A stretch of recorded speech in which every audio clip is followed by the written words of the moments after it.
Hello everyone, knowledge of science में आप सबका स्वागत है। नॉलेज ऑफ साइंस में हम फ्रूट के डिजीज़ के बारे में डिस्कस कर रहे हैं। आज का लेक्चर डेडिकेटेड है सिट्रस कैंकर के ऊपर, यानी आज हम बात करेंगे सिट्रस कैंकर के बारे में। आपने हमारे लेक्चर देखे हैं तो ये समझ ही गए होंगे। हम इंट्रोडक्शन पे बात करते हैं, सिम्टम, इटियोलॉजी और डिजीज साइकिल, कुछ ये हमारा फॉर्मेट रहता है। क्रॉप का नाम यहाँ पर एप्पल लिखा है, ये सिट्रस है। हमने एडिट करने में गलती कर दी, हो सकता है। तो इसके सिट्रस के कैंकर के बारे में आज हम बात करेंगे। ये एक बैक्टीरिया से होने वाला रोग है जिसका जो साइंटिफिक नेम है Xanthomonas citri, sub species citri है। पहले इसको जेंथोमोनास एक्जोनोपोडिस पीवी सिट्राई नाम से जाना जाता था। अगर इसके हिस्ट्री की बात करें तो ये रोग यानी सिट्रस कैंकर सबसे पहले रिपोर्ट किया गया था जापान से 1899 में। इस रोग को सबसे पहले डिस्क्राइब किया, यानी जो डिस्क्रिप्शन लिखा सबसे पहले स्टीवंस ने लिखा 1914 ईस्वी में। और इसका जो बैक्टीरियम, यानी ये बैक्टीरिया से होने वाला रोग है, और इसका जो बैक्टीरियल डिस्क्रिप्शन वो दिया हसे नाम के साइंटिस्ट ने 1915 में। ये यूएसए के थे और ये जो स्टीवंस थे ये भी कहाँ के, यूएसए के थे। इस रोग के सिम्टम आपको पत्ती पे और टहनी और इसके जो कांटे हैं उस पे और जो ब्रांचेज है वहाँ पर, इवन फ्रूट्स यानी जो फल है वहाँ पर भी देखने को मिलेंगे। सबसे पहले आपको इस रोग के सिम्टम पत्ती का जो अंडर सरफेस है वहाँ पर देखने को मिलेगा, यानी ये जो लोअर सरफेस है यहाँ देखने को मिलेगा। इसमें क्या होगा, हल्का पिन, जैसे पिन की नोक होती है ना, जब पत्ती पे उंगली चलाओगे तो पिन के जैसे पॉइंट आपको उभरे हुए देखेंगे, और जल्द ही ये अपर सरफेस पे भी देखने को मिलता है। जो इसके ये लीजन्स हैं, धब्बे हैं, ये छोटे होते हैं, लगभग गोल होते हैं और ऐसा लगता है कि पानी जैसा इसमें भरा है, मगर बाद में क्या है, ये इर्रेगुलर और कार्की हो जाते हैं। पहले तो ये गोल होते हैं, उसके बाद ये कार्की यानी उभार टाइप के कंकड़ जैसे, आपको ऐसा लगेगा इसके ऊपर कुछ खुरदरा खुरदरा है, तो ये कार्की स्ट्रक्चर में परिवर्तित हो जाते हैं। और जो लीजन्स होते हैं वो येलो हालो लिए होते हैं, जैसे यहाँ पर देख सकते हो। येलो हालो क्या होता है, जैसे ये से इसका सिम्टम है और सिम्टम के चारों तरफ ये लीजन्स है, लीजन्स के चारों तरफ ये जो पीला पीला एरिया दिख रहा है आपको, ये वाला, इसको बोलते हैं येलो हालो। बहुत सारे जो लीजन्स हैं, जैसे ये छोटे छोटे लीजन्स हैं, ये पूरा आपस में मिलेंगे और पूरी पत्ती को डैमेज करेंगे, पूरी बड़े एरिया को कवर करेंगे, और जो प्रभावित पत्ती है वो डिफोलिएटेड हो जाएगी। यानी जो इस प्रकार की प्रभावित पत्तियां हैं जिसमें बहुत ज़्यादा बड़े बड़े धब्बे बन जाएंगी, वो पत्तियां गिर जाएंगी ज़मीन पे। इस रोग के सिम्टम जैसे पत्ती पे आपको दिखते हैं वैसे ही स्टम और फ्रूट्स पे देखने को मिलेंगे। यानी कार्की जो पत्ती पे आपको खुरदरे खुरदरे उभार के रूप में देखने को मिलते हैं, वैसे ही यहाँ जो फल है उस पे भी देखने को मिलेगा। अंतर कितना है, वहाँ जो उभार है वो ऊपर की तरफ होता है, यहाँ उभार है वो अंदर की तरफ होगा, यानी गड्ढा, जैसे यहाँ पर देख सकते हो आपको गड्ढा दिख रहा है। तो क्रेटर माने क्या होता है, गड्ढा। जैसे यहाँ पर एक लेवल ज़मीन है और इस पर कोई चीज़ गिर जाए तो ये ऐसा गड्ढा बन जाए नीचे को, तो इसको क्या बोलते हैं, क्रेटर। तो उसी प्रकार से जो इसका फल पे सिम्टम है या लीजन्स है वो डिप्रेस्ड होता है, अंदर धंसा हुआ होता है, और जो स्टम है उसके ऊपर ये जो सिट्रस कैंकर का पैथोजन है वो काफ़ी समय तक सरवाइव कर सकता है, यानी कई सीजन तक ये इसी में बना रह सकता है और दोबारा इन्फेक्शन क्रिएट कर सकता है।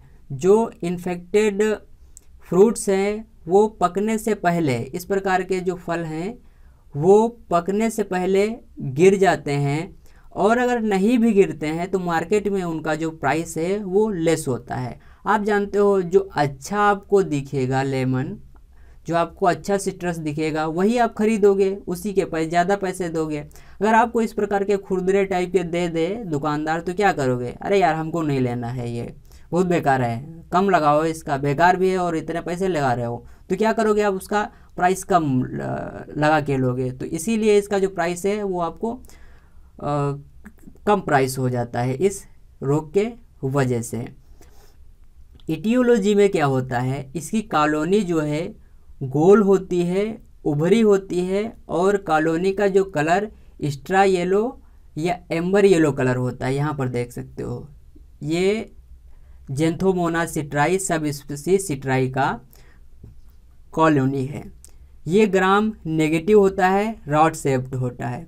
ग्राम नेगेटिव और पॉजिटिव के बारे में ज़्यादा समझना पाते हैं तो यहाँ पर लिंक दिया होगा आई बटन पे या नीचे डिस्क्रिप्शन बॉक्स में लिंक दे देंगे, वहाँ देख लेना।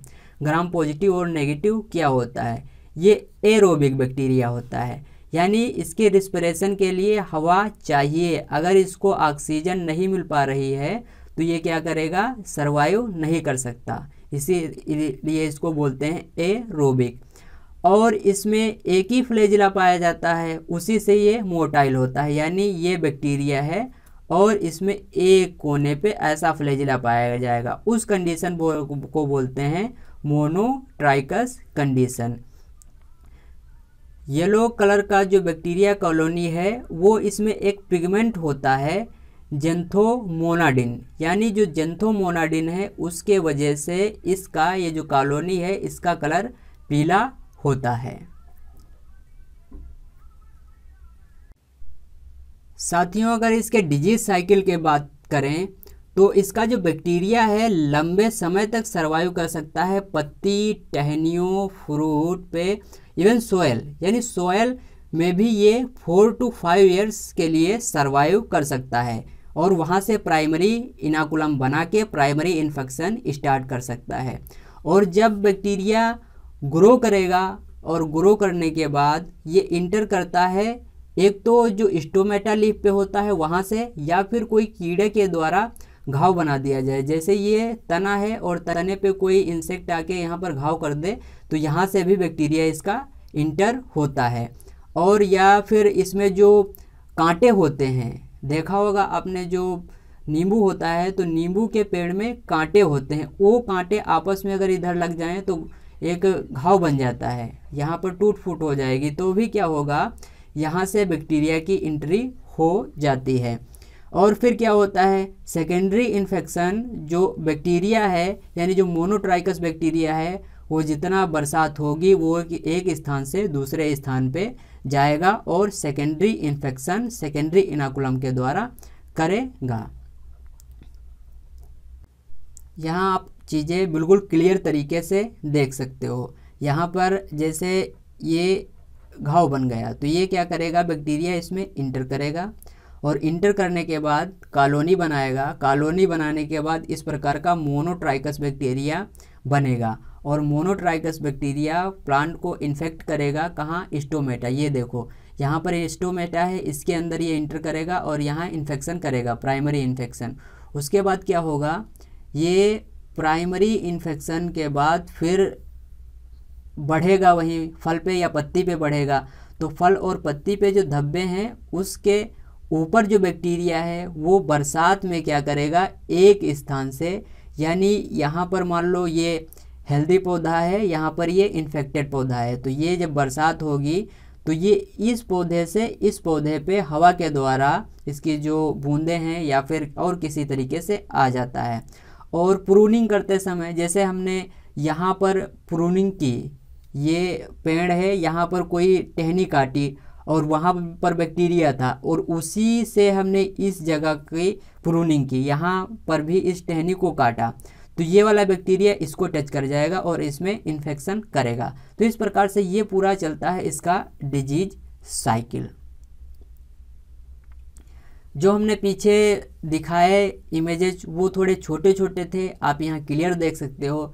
येलो हालो लिए यहाँ पर आप कार्क देख सकते हो, कार्की जो लोअर सरफेस पे इसके लीजेंस हैं वहाँ, और यहाँ पर भी देख सकते हो अपर सरफेस पे आपको इस प्रकार से येलो हालो लिए आपको सिम्टम देखने को मिलेंगे। फल पे देख सकते हो, यहाँ पर देखो ये कार की, मगर ये धसे हुए होते हैं, यहाँ पर भी देखो ये धसे हुए हैं।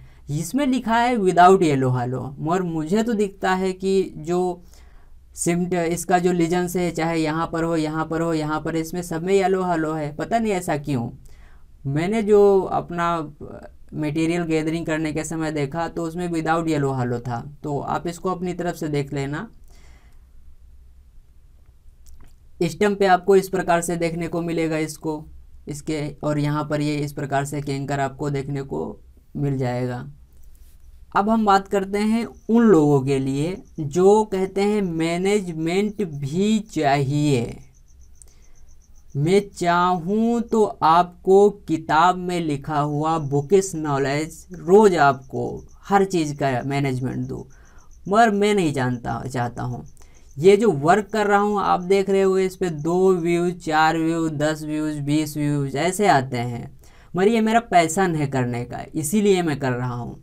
मैनेजमेंट में आपको उस समय बताऊँगा जब सभी लोगों को पूरी तरीके से डिस्कस कर लूँगा, और ऐसा आपको मैनेजमेंट बताऊँगा जो आप किताब में लिखें, कॉपी में लिखें तो एग्जामिनर भी सोचे क्या लिखा है, और अगर आप फील्ड पे जाएं, ऑर्चर्ड में जाएं, किसी किसान से मिलें, उसको बताएं, तब भी लगे कि क्या मतलब मैनेजमेंट बताया था, एक ही बार में बिल्कुल गायब हो गया। तो मैं आपको ग्राउंड रियलिटी के हिसाब से मैनेजमेंट बताना चाहता हूं, ना कि किताबों में लिखा हुआ मैनेजमेंट। किताबों में कई बार एक ही दवा बार बार, मगर ग्राउंड पे वो हो सकता है काम ना करे। कई बार क्या होता है, जैसे क्लोरोपाइरीफास है या फिर प्रोफिनोफास है, वो ज़्यादा टेम्परेचर के वजह से, या फाइप्रोनिल है, वो ज़्यादा टेम्परेचर के वजह से काम नहीं करती है। और वही अगर कम टेम्परेचर हो तो अच्छा काम कर जाएगा। तो वही दवा हर चीज़ के लिए वही दवा लिखा है। तो मैं वो नहीं चाहता हूँ कि आपको मैनेजमेंट ऐसा बताया जाए जो ग्राउंड पे भी ना काम करे और किताब में सिर्फ काम करे, जो कॉपी आप लिखो उसमें काम करे। मैं ऐसा मैनेजमेंट आपको बताना चाहता हूँ जो आपकी कॉपी में भी वर्क करे और ग्राउंड में जिसको बता दो तो वो भी कहे वाह क्या मैनेजमेंट है। इसीलिए मैनेजमेंट के बारे में हम नहीं बात कर रहे हैं। उम्मीद है जिनकी क्वेरी है कि मैनेजमेंट भी बताइए, मैनेजमेंट भी चाहिए, उनको मेरी बात समझ में आई होगी, मेरा जो कन्वे करने का तरीका है वो समझ में आया होगा। उम्मीद है आपको ये लेक्चर अच्छा लगा होगा। Thank you very much.